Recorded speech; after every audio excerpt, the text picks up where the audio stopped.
Buenas tardes, les damos la bienvenida al Hablemos de Libros, el Festival 2021 en su segunda edición virtual.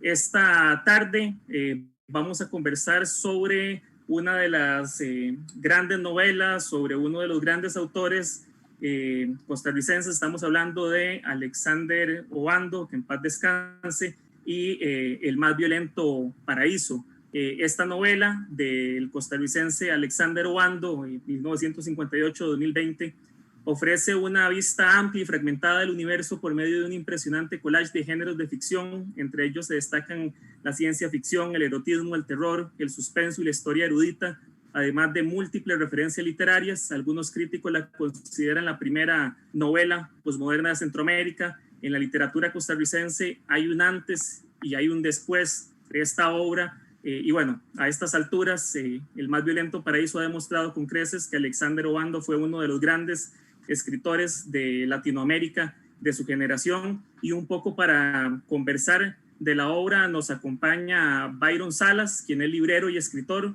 cursó estudios de filosofía y filología en la Universidad de Costa Rica, ha publicado artículos sobre literatura y medios electrónicos y en la Revista Nacional de Cultura de la UNED. Su primera novela, Mercurio en Primavera, del año 2017, publicada por Ediciones Lanzallamas, ganó el Premio Nacional Aquileo J. Echeverría en la rama de novela, y también es autor de la colección de cuentos Gloria al amor sombrío, publicado en Encino. Y también para conversar está Guillermo Barquero, editor de la novela El más violento paraíso de Alexander Obando, además también editor de Byron, de su primera novela. Guillermo es editor, fotógrafo, crítico literario, ha publicado libros como La corona de espinas, El diluvio universal, Esqueleto de oruga, Muestrario de familias ejemplares, Combustión humana espontánea, Anatomía comparada, que ganó el Aquileo Echeverría del año 2017, Apuntes de una ciudad, Estatuaria, Derrame de petróleo en Lesoto, y recientemente Tierras raras. Junto a Juan Murillo dirige Ediciones Lanzallamas. Y bueno, acá tengo el maravilloso ejemplar de la segunda edición del Más violento paraíso de Alexander Obando. Guillermo ahora les enseñará la edición que está disponible en las librerías internacionales y a través de su página web. Y bueno, sin más, Guillermo, Byron, muchísimas gracias por aceptar estar aquí en el festival. Gracias por sumarse a conversar de un escritor muy querido, muy leído, y al mismo tiempo de una obra tan maravillosa como es El más violento paraíso. Y digo que Alex era una persona pues muy querida y muy leída, pero al mismo tiempo era un grupo pequeño de un séquito que seguía sus obras, sus trabajos, sus ediciones. Y bueno, me parece pertinente e importante que el día de hoy se converse sobre la obra de Alex, sobre todo esta novela, que al día de hoy sigue siendo un objeto de estudio, de culto, sigue siendo algo muy importante. Y bueno, sin más, los dejo conversando. Les agradezco haber aceptado estar en el festival nuevamente, así que están en su espacio. Muchas gracias, Juan, y muchas gracias, Byron. Vamos a ver, esta conversación yo creo que Byron y yo la hemos tenido de formas muy diferentes en muchas ocasiones, hablando de un montón de temas, ¿no?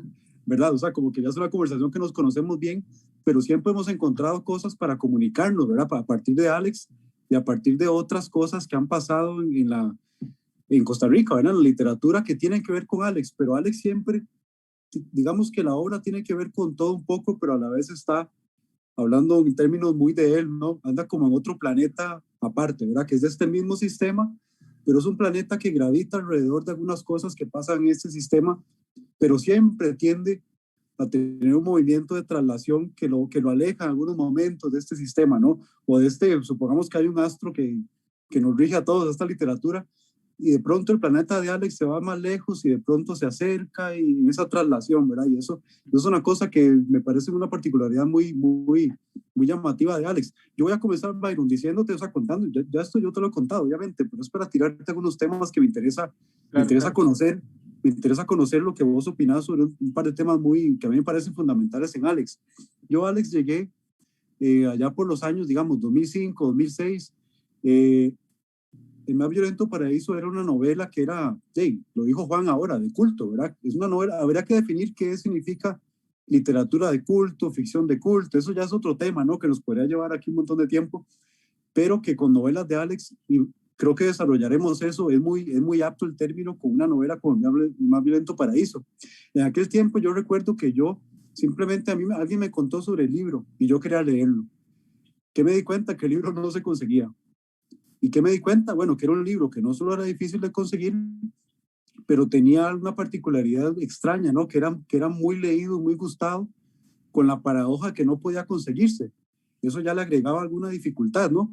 Entonces yo en ese tiempo traté de rastrear algunas novelas, por ejemplo la de Catalina Murillo, que era una novela que yo quería leer también, pero que tampoco podía agenciarme con ella. Marzo Todopoderoso, Esa orilla sin nadie, de Hugo Rivas, que es una gran novela que en este momento sí sigue siendo una novela invisible, digamos, es una novela de culto como tal, ¿verdad? Y esa novela no se consigue prácticamente.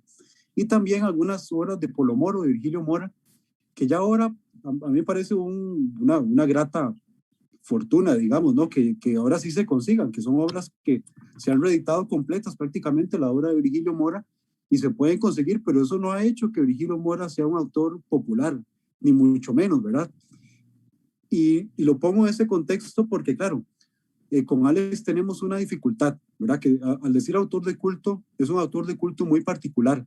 Cuando yo hablo del más violento paraíso, que esta es la edición que ahorita tenemos en el comercio, digamos, ¿verdad? La venta ahí relacionada con este evento, que por cierto es de Álvaro Sánchez, un amigo al que admiro mucho, de hecho, un ilustrador y artista con un ojo perfecto para la obra de Alex, por cierto, ¿verdad? Hablando de esa obra de Alex, tenemos una gran dificultad de inicio. Antes era conseguirla. Luego, cuando la conseguíamos, nos hacemos la pregunta que yo sé que a vos te la han hecho, Byron, a mí me la han hecho también. Es una pregunta muy difícil que a mí yo no sé qué decir nunca, ¿no? A mí me preguntan, ¿de qué se trata tu libro? Y cuando me dicen eso, yo digo, oye, ¿ahora qué digo? O sea, yo no sé qué decir porque realmente no me interesa tanto de qué se trata, sino cómo se llega a eso que puede tratarse en el libro. Entonces te pongo ese primer tema, ¿no? Como digamos que la reducción de un libro como este a una trama. O sea, ¿de qué se trata Más violento paraíso, no? Además, yo te contaba cómo me encontré con el libro, porque después a través de Juan Murillo, llegamos. Juan Murillo sí conocía a Alex de ya bastante tiempo antes, y tuvimos las conversaciones sobre reeditar el libro, ¿verdad? Sobre hacer una reedición de un libro que sabíamos que había gente que lo buscaba fervorosamente. Ya yo después me encontré con un ejemplar del libro, pude leerlo y dije, no, esto hay que trabajar con este libro. Y algo de lo importante a la hora de trabajarlo es que me di cuenta que la forma editorial, digamos que se le quedaba muy pequeña al libro. O sea, se le queda muy pequeña porque el libro te está dando demasiados registros. Algo muy importante es que este libro, digamos, describe en términos temporales, ¿verdad? Describe como una gran elipsis. Esa elipsis que va de atrás hacia adelante, va al presente, se va al futuro, del futuro se va al pasado.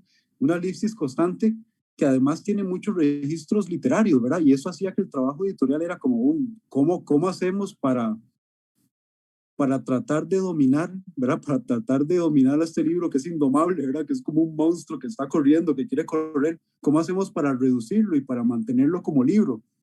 ¿Eso se puede hacer o no se puede hacer? Es el carácter de irreductible que tiene la obra de Alex en general, pero particularmente este libro. Bueno, vos te podrás referir a este y a la, no la continuación exacta, pero la segunda novela, que es otra novela que es toda una lección de lectura y de edición, de cómo domar a un manuscrito, cómo domar una obra que es más grande que el formato libro, ¿no?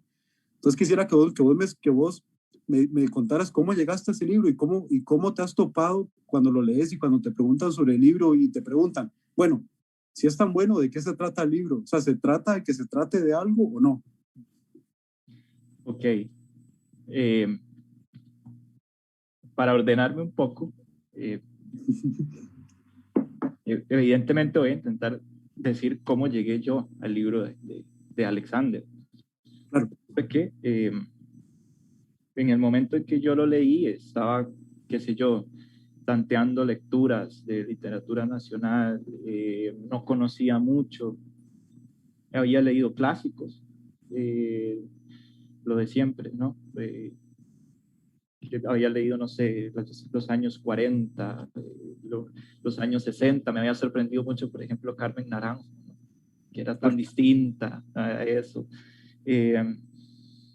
Luego, cuando yo llegué al libro de Alexander, fue un poco por azar, fue un poco por la misma búsqueda de títulos, de autores, de nombres.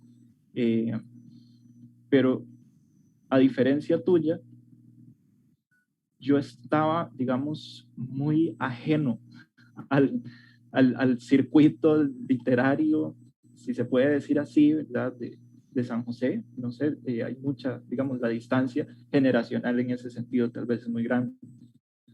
Yo no conocía a nadie, yo tenía que buscar por mi cuenta. Y fue básicamente lectura de contraportada, digamos, de que a vos te parece interesante tal libro por lo que lees atrás. Ahora, me costó mucho. Yo la primera vez que me enfrenté al libro, mi tendencia fue el rechazo. O sea, yo no entendía qué era eso. No tenía forma de asimilarlo, tal vez por una falta de lecturas, tal vez porque lo que había leído anteriormente era distinto, digamos, a lo que me ofrecía este libro. Pero bueno, para no hacer largo el asunto, lo leí, me cambió completamente la idea que tenía, no solo sobre la literatura, creo yo, sino sobre las posibilidades que había de escribir literatura aquí. No sé, hay una idea que es como si vivir aquí te condenara a escribir cierto tipo de literatura y Alexander de pronto te decía, eso no es cierto, puedes hacer lo que te da la gana. Claro. En ese sentido fue importantísimo, fue el libro que me movió a probar, a ver de qué manera uno podía colocarse en una esquinita de ese registro inmenso que es la obra de Alex, y trabajar como desde un rincón con lo que más, no sé, con lo que más te toca de pronto de todo eso que está ahí, porque es como un espectro enorme de materiales, de registros, de imágenes, de cosas. Y en ese sentido, pasando a lo otro que me decías, de qué se trata el más violento paraíso, pues el más violento paraíso se trata del más violento paraíso. Es decir, puede sonar a que no se dice nada, pero es una novela, y ahí voy a dudar de lo que acabo de decir, es una novela, o sea, es pregunta, ¿no? Jorge Méndez Limbrick había publicado un texto donde decías que si era, que si no era novela, pero eso es una discusión superflua, es decir, a nadie le importa si el más violento paraíso eso no es una novela. Lo que importa es el libro en sí mismo. Y el libro en sí mismo, a lo que te empuja es saber de qué manera vas a hablar de un libro así. Te invita a pensar de otra forma la literatura. No podés pensarlo ni como novela, ni como cuento, ni como poesía, porque es todo eso. Es como una marea de escritura que está ahí contenida en 2 tapas, que vos la lees, al final decidís, esta parte puede ser poesía, esta parte puede ser cuento, esto que es el más violento paraíso. Y yo me siento tentado a veces a pensar eso, es decir, el más violento paraíso remite a sí mismo. Se va construyendo conforme avanza. Esteban Ureña dice en ese prólogo que ya es imposible separarlo del libro, creo yo. Claro. Que el más violento paraíso es como una máquina que perpetuamente genera sentido. Y siempre está sacando y siempre está sacando y dando más cosas y te está generando sentido en esa lectura. Y al mismo tiempo que te está cortando una referencialidad muy evidente. Está hablando de su mundo, está haciendo su mundo, está destruyendo su mundo, se está haciendo conforme avanza. Y eso es una experiencia que yo creo que solo Alexander ha sabido dar en la literatura de acá. Tal vez esa sensación de que un texto se hace mientras lo lees puede estar en dos grandes referencias de él en la literatura costarricense, que fueron Max Jiménez y Unice Odio. Claro. El tránsito de fuego te lleva así. Y la obra de Max Jiménez, ni para qué, ¿no? Esos fragmentos que se... Claro. Sí, eso que me decís, Byron, es fundamental, porque ahí caemos en otra, que igual la obra de Alex está llena de paradojas, ¿verdad? Paradojas inexplicables, tal vez para uno, ¿no? Hasta que no te sentás a discutirlas así con expansión y al releerlo, quizás no comprender las paradojas, o nunca llegas a comprenderlas del todo. Hay una que a mí me parece muy interesante, lo que vos decís de la referencialidad y de la autorreferencialidad, ¿verdad?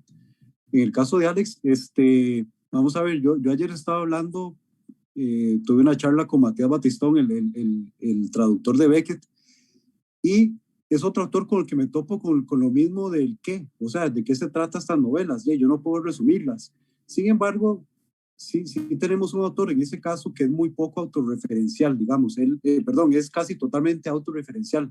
Las coordenadas históricas, filosóficas, literarias, digamos que las tiene demasiado oscuras cuando las tiene. En el caso de Alex, yo entiendo, o sea, es una máquina generadora de sentido por sí misma, pero a la vez tiene una paradoja, que sí está lleno de referencias históricas coordenadas, que algunas son inventadas claramente, porque trazan, por lo menos en esta novela, trazan un viaje hacia el futuro en lugares que no existen, por supuesto, pero también nos da referencias claras, digamos, de la antigüedad clásica, en algunos cuentos, quizá no en la novela, aunque sí hay fragmentos que nos remiten. Hay fragmentos que nos hablan de Costa Rica, o sea, que nos hablan de aquí, de los años 20, de los años 30, y ironizando tal vez nos llevan a la época actual, digamos, ¿verdad? Y también tenemos referencias a Constantinopla y tenemos referencias, vamos a ver, a la conquista romana en algunos territorios que después de la gran cisma, digamos, del Imperio Romano, pasarían a ser el Imperio del Este, ¿verdad? O la parte oriental, digamos, el Imperio Oriental. Es decir, hay una gran cantidad, gran variedad de registros de generación de sentido por sí mismo, pero también él trabaja con coordenadas históricas muy claras. Entonces, no sé, eso en la obra de Alex sigue siendo una cuestión difícil de manejar, ¿verdad? Porque es otra paradoja, además, ¿verdad? Que claro, es una obra que remite a sí misma, pero que también remite a sí misma remitiendo a una historia que puede ser verdadera o puede ser falsa. No sé vos, esas historias, si vos esas coordenadas te dicen algo, las coordenadas históricas que en Alex, en este libro es bueno, y por cierto, no si alguien me dice, no, dígame de qué se trata el libro, ya, déjese tanta palabra, dígame qué trata el libro. Yo le diría, bueno, es una historia del mal, simplemente, una historia del vicio, una historia de lo feo, de lo desagradable. Eso es de lo que se trata para mí el libro, pero no es una trama del libro, no es un resumen de la novela. Pero ese mal transita a lo largo de todas esas coordenadas que te digo, ¿no? Coordenadas históricas a veces muy, muy palpables y totalmente existentes, históricas como tal, ¿no? Yo creería, digamos, todas él se nutre, ¿no? Es una novela pagana en toda su amplitud, en todo su exceso.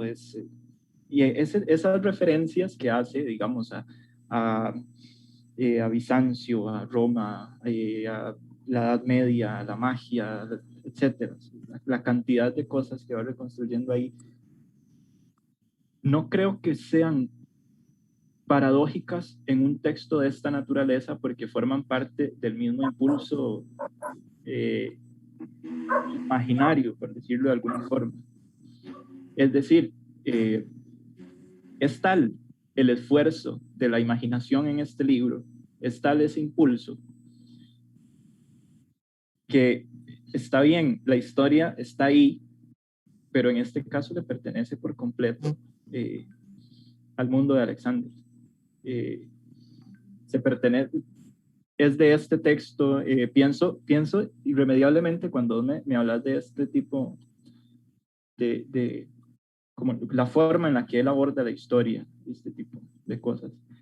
Pienso en un libro que yo ligo mucho con El más violento paraíso, que sé que Alexander leyó. Me pregunto si hasta qué punto ese libro fue fundamental en la escritura o en parte de la escritura del Más Violento Paraíso, que es El color del verano de Reinaldo Arenas, que plantea, es decir, el recurso de Arenas es similar, es pintar de una isla con una dictadura, con una tiranía, ¿verdad? Bueno, todo el movimiento de Arenas.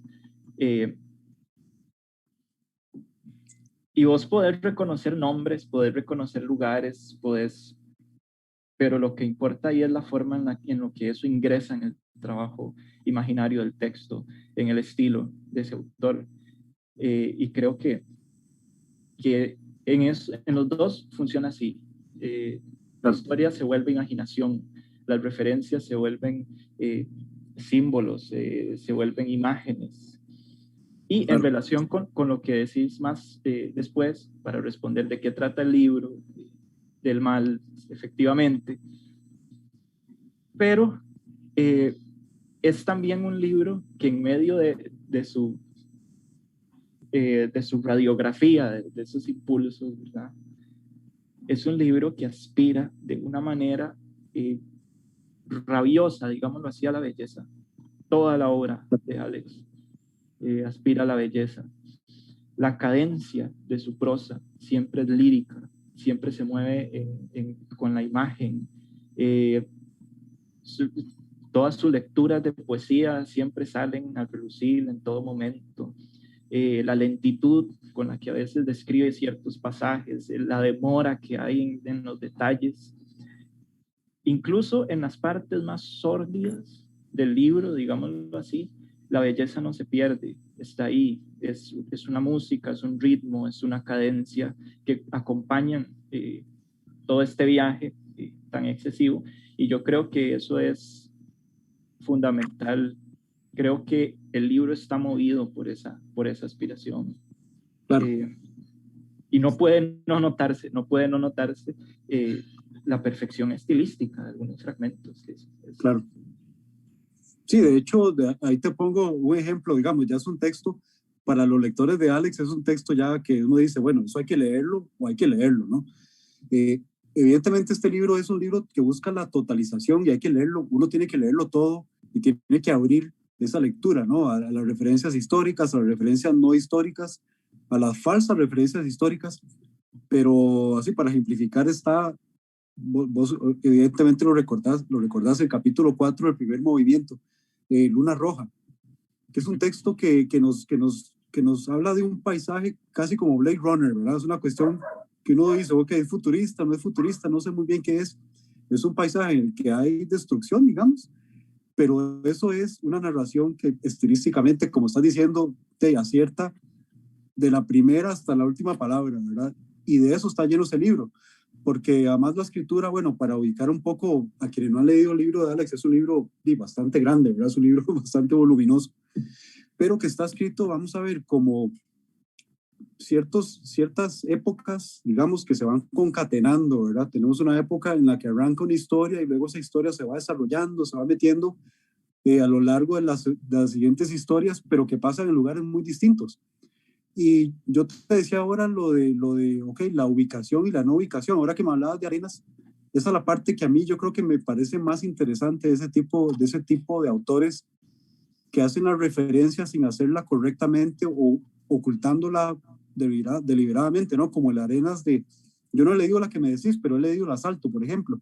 El Asalto tiene referencias clarísimas, históricas, pero nunca se dice nombre, siempre se habla como de un cerdo, ¿no? Como de ese dictador que es un cerdo y que, bueno, ahí están todas las plazas públicas, y ese tipo que habla por 10 horas seguidas, ¿no? Ya sabemos de quién estamos hablando, no tenemos que decir el nombre.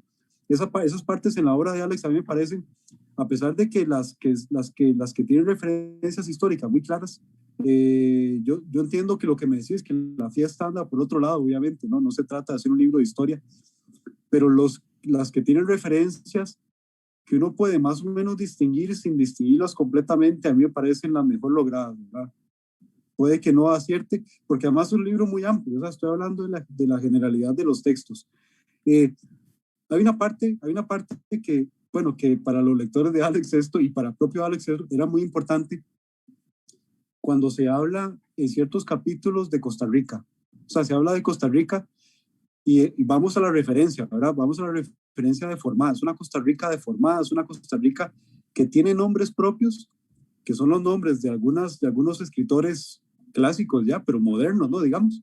Tiene referencias a amigos de Alex, al círculo cercano de Alex, que eso ya nos va como deformando el paisaje, ¿no? Y nos está diciendo qué nos quiere decir Alex. Y si vos lees esos en común, tienen un elemento que a mí me parece graciosísimo, pero que es un elemento muy importante para Alex. ¿Cómo recibe la crítica y cómo recibe la academia este tipo de libro? ¿Verdad? Ya no el público lector, porque una cosa, digamos, yo sé que, vamos a ver, eso depende un poco de la academia de cada país, del mercado, del tipo de lector y demás, pero digamos que aquí la recepción del público lector ha sido una y la recepción crítica ha sido otra. Y ese estamento crítico, Alex, o sea, lo destroza, digamos, lo destroza, y él siempre se mostró muy crítico, ¿verdad? Y eso es porque la novela, claro, la novela plantea sus dificultades, no tanto de lectura, sino como de temática. O sea, ¿vos qué te parece esa recepción crítica? ¿Cómo ha sido? La crítica aquí, digamos que es un estamento bastante pequeño, pero ha habido lecturas, y ha habido lecturas importantes, pero no siempre las lecturas fueron las más benévolas, porque era un libro que, uy, qué feo, que qué violento, que la temática, y eso me gustaría tocarlo con vos un momentito, que la temática es esta o es esta otra, y que entonces importa más la temática que el logro estilístico del libro. Entonces, por eso no han sido tan benevolentes con este libro, o no lo fueron antes de que se convirtiera en lo que es hoy, ¿verdad? Hace un par de días estaba, bueno, Ida Vitale dice que las academias siempre se quedan atrás en materia de lectura. Es paradójico, ¿no? Lo que debería estar, se supone, según pretenden, supongo, estar a la vanguardia de lecturas, etcétera, es lo que siempre se queda atrás. Claro. La ventaja es que cuando un libro realmente vale la pena, cuando un libro realmente es como El más violento paraíso, puede darse el lujo de desdeñar ese tipo de respuesta, ¿no? Ahora, yo creo que hasta cierto punto habría sido esperable la reacción que hubo en un principio. Leyendo, por ejemplo, bueno, si alguien quisiera consultarlo, yo creo que Juan Murillo en el prólogo a la edición, a la segunda edición de Lanzallamas, hace un recuento de las reseñas que aparecieron en su momento, tanto de la academia como de otros escritores, ¿verdad? Y a este libro, ¿qué no le dijeron? Le dijeron novela posmoderna, le dijeron novela por contrapartida, por ejemplo, creo que fue Gustavo Solórzano intentó argumentar que era una novela más bien moderna oponiéndose a esto, pero esa dicotomía finalmente empantana el libro, es decir, no importa. Luego dijeron que era una novela laberinto, que era una novela dionisiaca, en fin, hay un montón de epítetos que se le pueden aplicar al libro que lo que hacen es ignorar al libro. Claro. El libro, para mí, yo creo que Alex, al final, por mérito propio, claramente va a terminar formando parte de todos los currículums, así debería ser, de todos los planes de lectura de literatura costarricense. Ya es insoslayable, no solo El más violento paraíso, su obra, pero sigue generando reticencia y yo creo que está bien. Creo que en el momento en que no la genere, que en el momento en que se pierda la roncha que levantó ese libro, esa voluntad de disentir, esa voluntad de ir por otro lado, no sé, siento que en ese momento habría problemas. Ahí sí habría que ver, no problemas desde el lado del libro, sino problemas desde quién lo está leyendo, desde quién puede estar neutralizando el libro. Yo no lo puedo leer como un profesor, yo no lo puedo leer como alguien que enseña literatura. Para mí el libro es muy cercano. Y antes decía un poco que asumir lo que hizo este libro es asumir una forma totalmente, es asumir una No sé, no, la palabra que se me ocurre ahorita es una ética de escritura. Claro. Y es romper con ciertas comodidades de los géneros, con cierto reblandecimiento estilístico, no sé. De algún modo yo siento que a pesar de que es una novela de culto, cosa que significa muy poco si te pones a pensar lo que es una Claro, novela de culto, es algo que está ahí como adorno, nada más, no sirve de claro. nada. Eh, Exacto. eh, la cosa sería que realmente se asuma a la hora de que alguien va a escribir aquí en este país después del más violento paraíso. ¿Qué voy a hacer? Voy a hacer una novela. Bueno, lo digo desde un punto de vista muy personal. Claro. Para mí es imposible. No, habría que buscar otras formas de enfrentar la prosa, otras formas de enfrentar, no sé, la poesía, el cuento. Pero yo siento que ese gesto que está en la que vos decís, ese gesto que es germinativo de este libro, ya no existe. Es decir, hablamos, lo leemos, pero es como un bicho para diseccionar, para decir estas son sus referencias, esto hizo esto con esto, pero el salto de asumir lo que significa escribir de esta manera, esa exploración de otras cosas, yo no, no creo haberlo leído en nadie, sigue estando en él, sigue Claro. siendo algo por venir, algo futuro, es decir, y eso es parte de su grandeza, ¿no? Claro. Ese punto que tocas, Byron, me parece que es un tema, bueno, riquísimo, ¿verdad? El tema de la etiqueta. Yo te doy etiquetas porque, bueno, vos sabes que yo he trabajado como con bichos, ¿verdad? En entomología y toda esa cosa. ¿Y qué hace, o sea, qué hace uno cuando uno pone una etiqueta a un insecto, por ejemplo, y uno le pone el alfiler? Lo está poniendo para que la gente vea esa etiqueta. Uno dice, ok, el bicho se llama así, lo recolectó tal persona lo escribió en tal fecha. Eso hacemos con Alex, eso estoy haciendo yo para ubicarnos ahí Y el bicho como, se seca. claro, el bicho se seca, Ajá. pero lo que pasa es que vos le puedes poner sustancias para que no se seque, ¿verdad? Entonces ahí hay que jugar un poco con la parte técnica, ¿verdad? Pero claro, cuando vos me decís moderna, postmoderna, que eso de postmoderno, inclusive nosotros sostuvimos discusiones que todos estábamos cabreados porque es moderno no, o postmoderno, bueno, nadie le importa esa carajada, pero hay que hablarlo en unos términos, es decir, la historia nos obliga a trazar un recorrido con palabras, ¿verdad? Laberíntico, dionisiaco, malévolo, todo lo que usted quiera ponerle. Yo estoy de acuerdo con todas, me parece que son acertadas, pero que, como decís vos, no me sirven para leer al libro. Y ahí voy hacia vos porque, bueno, Alex y vos tienen algo en común en mi vida, ¿verdad? Bueno, aparte que los quiero mucho a los dos, obviamente los admiro mucho, los he editado a los dos y eso me da una oportunidad, me parece que única, leyendo a Alex con tanto detalle y luego leyéndote a vos. Bueno, el primer punto en contacto que yo veía, ¿verdad? Que es un punto incómodo, que es este, ok, ¿cómo va a recibir el público ciertos libros que no me hablan de cosas bonitas? O que o que la historia, la trama, es importante que pase algo o no es importante, pero es más importante cómo se generan esas pulsiones en el lector, ¿verdad? Que en tu obra eso me parece fundamental. Y vamos a un tema que hablábamos ya, ese tema lo hemos hablado antes, pero lo pongo aquí sobre la mesa porque me interesa tu opinión mucho, porque sos, digamos que, una punta de lanza de alguna generación, ¿verdad? Las generaciones más recientes, con un estilo que yo sé que tiene caminos quizá distintos de los que tuvo la narrativa de Alex, pero la narrativa de Alex es como un gran río en el que vos metés la mano, yo te veo metiendo la mano, te veo agarrando como agua ahí, y de pronto por ahí te tropezas y estás caído un poco en ese río, bueno, logras salir. Entonces estás tranquilo, estás bebiendo de aguas, estás viendo el río fluir, pero también estás viendo el tamaño de ese río. Todos lo estamos viendo. Yo estoy viendo ese río transcurrir velozmente, ¿no? Y muy abundantemente. Pero te veo a vos ahí al lado de ese río bebiendo de esas aguas. Y hablamos del tema de la influencia, el tema de la continuación de Alex, porque te lo digo por la contraparte aquí, de aquello de ponerle un alfiler.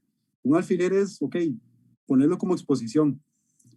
Cuando no pasa eso, ¿cómo vive la obra de Alex? ¿Cuál es la influencia de la obra de Alex? ¿Cómo en tu generación o cómo después de la escritura del más violento paraíso, ese libro sigue vivo en la literatura nacional, o si más bien no está vivo y tenemos que mantenerlo viviendo, ¿verdad?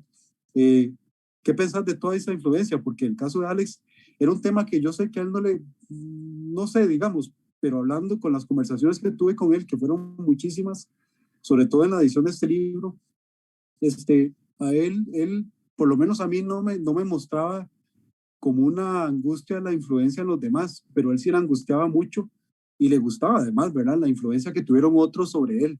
Y eso me hace pensar que si él tiene influencia sobre generaciones más jóvenes, eso va a ser importante, porque eso es lo que a final de cuentas hace que la obra de Alex esté viva. No tanto ponerle el nombre posmoderno, sino decir, ok, ¿cómo esa obra está viviendo la obra de otras personas más? ¿Cómo sentís vos que la influencia de la obra de Alex en la contemporaneidad costarricense, en la literatura costarricense, ¿no? Es una pregunta dificilísima, yo sé. Sí, sí es una pregunta difícil porque no puedo responderla, pero sin embargo voy a tratar. No puedo responderla en el sentido de que no sé, fuera de mi lectura, es decir, fuera de mi trabajo, cómo un libro así, cómo su poesía, sus novelas van a influir a alguien más. Claro. No puedo decirlo. Además, no sé si tengo generación. ¿En qué sentido podría tenerla? Sí.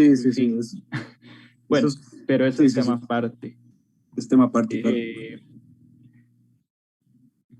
Para mí, como creo que, tal vez me voy a repetir un poco, pero la lectura de los textos de Alexander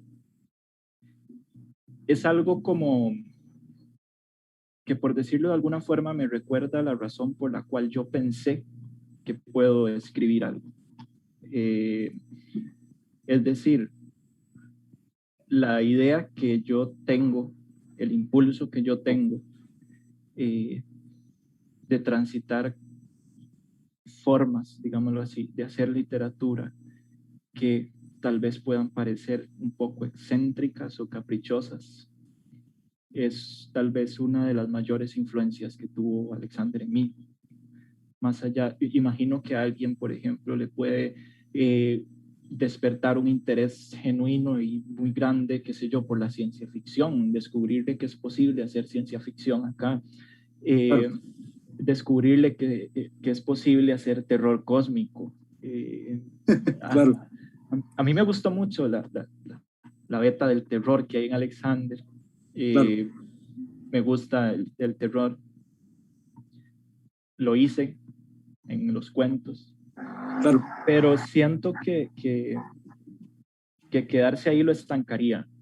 Es decir, siento que una lectura que lo que haga es un catálogo de cosas que podés sacar de ahí de pronto, olvidando como ese impulso que vos usaste una metáfora, la imagen de un río, el impulso que lo hizo nacer, que lo hace estar ahí constantemente. Es decir, Alex no se va nunca. Yo lo leo, lo releo, encuentro detalles siempre en sus libros que me estimulan. Estilísticamente admiro muchísimo lo que hace. Intento como no despegarme un poco, y lo digo con todo descaro, intento no despegarme de su sombra, es decir, Claro. y resulta hasta cierto punto paradójico, porque yo nunca pude saber qué hubiera pensado Alex de lo que yo llegué a publicar. Cuando yo publiqué Mercurio, cuando yo publiqué mis cuentos, ya era, no teníamos un contacto, no creo que los haya leído, estábamos, bueno, pero había perdido contacto con él, lo traté cuando estuvo por acá, me hizo críticas, a veces un poco rudas, como tenían que ser, de unos poemas que yo estaba escribiendo en ese momento, pero fue una enseñanza tremenda lo que me dijo. Y al mismo tiempo, fue alguien que me alentó a cultivar ese lado de la literatura. Así que no sé qué más decirte. O sea, yo lo veo como alguien que está siempre ahí. Es decir, sus libros son de una riqueza tan grande. No solo esta novela, su poesía. Si ves, por ejemplo, la propuesta que hay en un libro como Ángeles para Suicidas, daría para hablar muchísimo. Por ejemplo, un poema maravilloso que hay ahí que se llama Max Jiménez medita sobre el problema costarricense. Claro. Uno podría decir Alexander Obando medita sobre el problema costarricense, y ahí se está Claro. echando él mismo toda una tradición que va hasta Max Jiménez. No sé, creo que lo mejor que puede dar su literatura, fructificando en otros lectores, creo que es algo que no ha llegado, tal vez. Creo que es algo que se verá, que está ahí, que lo tenemos muy cercano todavía. Claro. Sí, eso que decís, Byron, me encanta esa acotación que haces.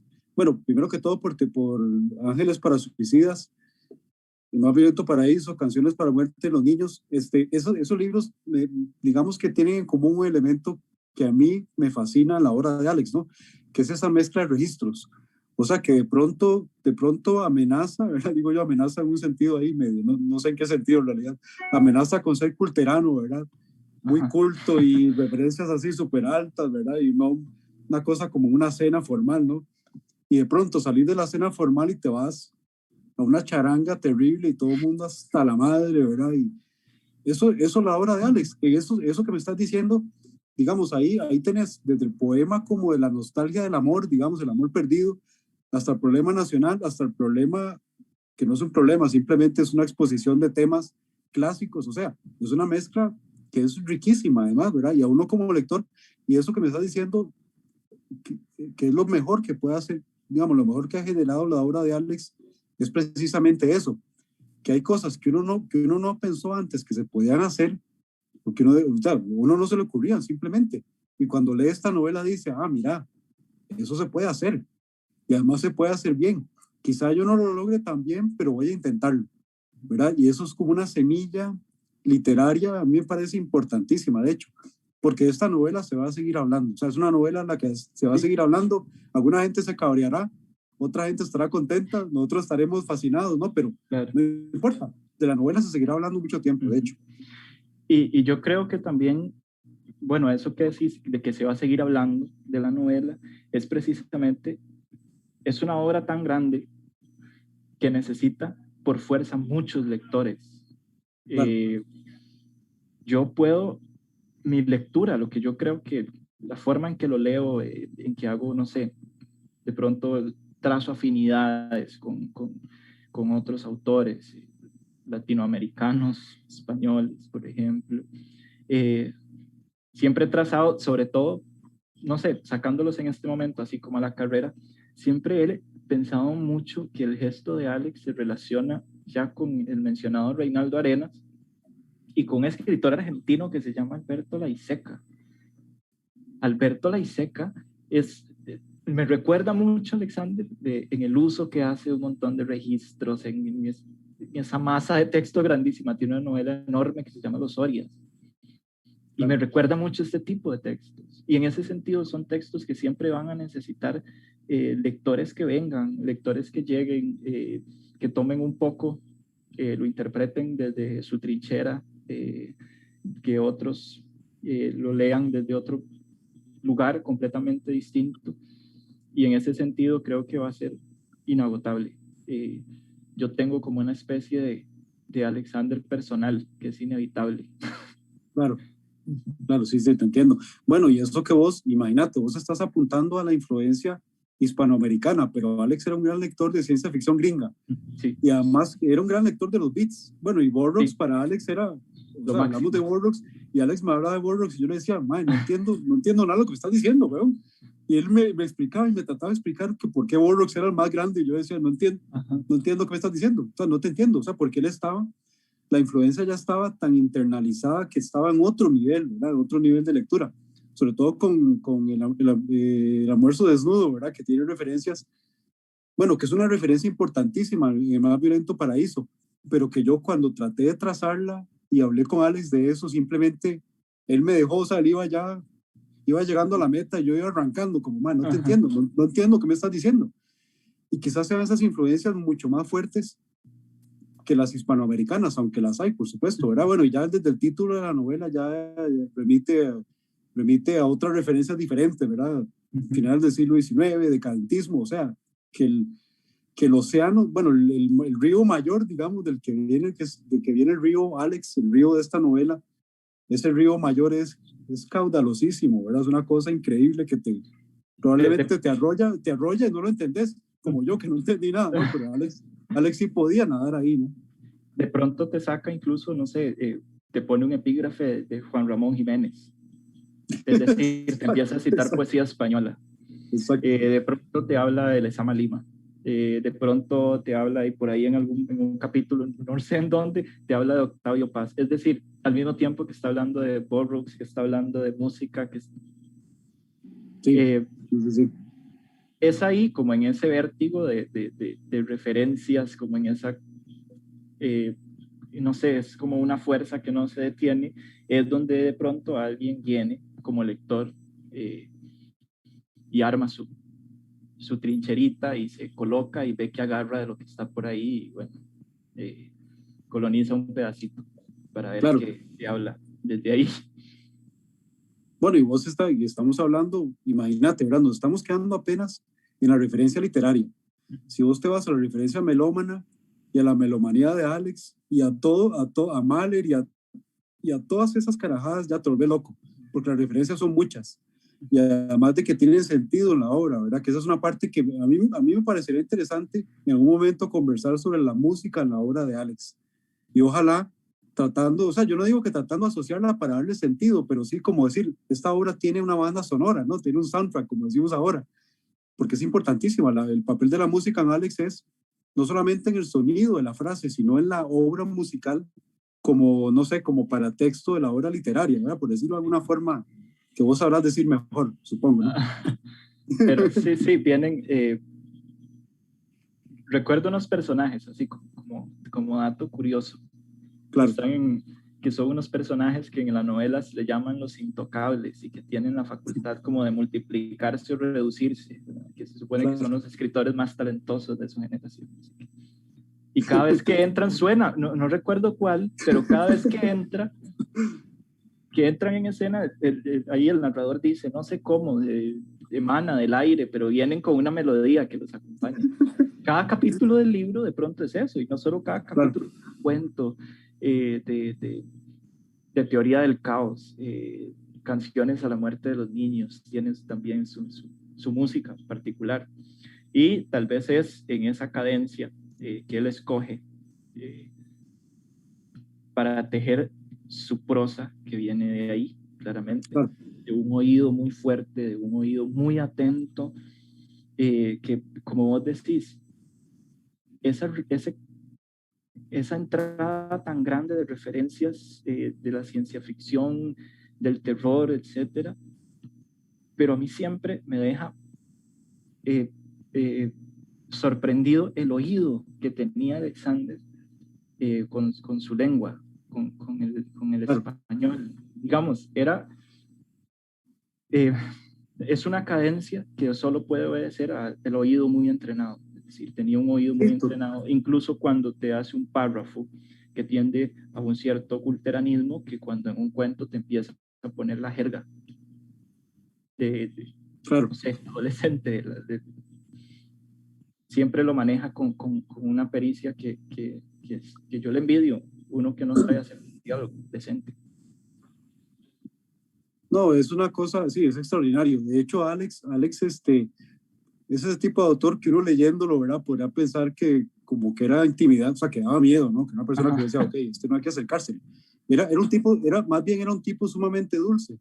Pero sabes que Alex tenía algo, en su dulzura tenía algo siempre de maestro. Él se dedicó a la docencia mucho tiempo, ¿no? Y eso se notaba en esa cuestión de no, vamos a ver, ahora que me decías sobre tus poemas, ok, es una lectura crítica, pero no es una lectura destructiva. O sea, Alex era un maestro de verdad, digamos, y en ese discurso que tenía, ¿verdad? De cerca, en la intimidad, era siempre un discurso tranquilo, con palabras muy claras, inclusive yo a veces hablo rapidísimo, ¿no? Y más de una vez estábamos hablando y ya yo me iba y me comenzaba a hablar y yo me entendía y él me decía, no, espérate un momento. Y teníamos la conversación y me hacía una acotación sobre cómo yo estaba hablando. Y yo dije, no, este tipo es que tiene un oído que está entendiendo cosas sobre mi origen por cómo hablo, ¿no? Y eso es una cosa de entrenamiento. Y eso no es en vano, o sea, eso lo deja en su lectura, está clarísimo, esa totalización musical, ¿verdad? Es importantísimo, de hecho, o sea, habría que hablar sobre la música en Alex, ¿verdad? Ya como de forma extensa, que a mí me encanta, de hecho, me encantan esas referencias. Sí. A mí nunca se me va a olvidar un comentario haciendo referencia a esos poemas, que bueno, por suerte ya no existen, pero yo se los había leído, estábamos en un café en San José, y me acuerdo que terminé de leer uno, y bueno, uno queda esperando, ¿verdad? Y me dice, qué buena dicción tenés. Claro, claro, claro. Entonces, no, claro. pero es una forma muy decente de sepultar el texto y al mismo tiempo decirte como, bueno, pero lo leíste bien, que eso es algo, ya, seguí intentando. Entonces es algo que es una de las grandes lecciones seguramente sobre literatura que me han dado en la vida. Claro, por supuesto. Para ir cerrando, pero vos sabes, Byron, que aquí el tiempo Sí, siempre ya. nos echa, ¿no? Yo quiero que yo voy a dar mi opinión, que puede ser totalmente diferente de la tuya, ¿no? Evidentemente. Como si alguien me dice que entonces ya, al final, ¿en qué quedamos? ¿Lo leo o no lo leo? Con lo que me estás diciendo, ¿no? Yo, evidentemente, mi comentario, léalo. Pero léalo, ¿por qué?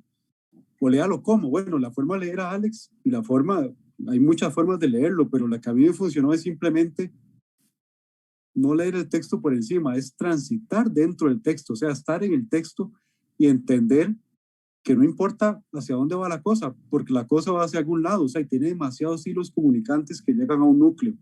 Y yo como lector siempre me movió porque lo leí muchas veces, de hecho, o sea, lo leí la primera vez por encimita para ver cómo era, la segunda como con detalle, la tercera para editarlo, la cuarta para editar cada capítulo, o sea, lo he leído muchas veces. Y siempre las lecturas me fueron llevando de la superficie de los hilos hacia el núcleo, y esa es la lectura, o sea, ese libro, tenés que meterte en el libro, tenés que transitar cada calle, porque te va a llevar a un lugar de que yo no les voy a decir cuál lugar, porque probablemente ese lugar sea diferente para todo el mundo, ¿no? Y esa es mi lectura. A mí me apasiona hablar sobre el libro porque es una lectura que probablemente la próxima vez que lo lea de forma extensiva, no completo, de ahí voy a llegar a otro sitio. Entonces ya va a ser otro libro además, ¿verdad? No sé, a vos qué te mueva a leerlo, algo, ¿cómo lo recomendarías? Bueno, yo lo que diría es que la mejor forma de leer el libro es pues entrando sin miedo en el libro. Puede ser intimidante por su tamaño, puede ser intimidante por la cantidad de referencias, por la aparente estructura caótica, pero no, es un libro que se disfruta, es un libro que ojalá se pueda leer lentamente, se pueda disfrutar, porque es eso, es que más allá de todas las reflexiones que pueda sugerirle a una persona que se dedica a escribir, está el disfrute que genera en un lector.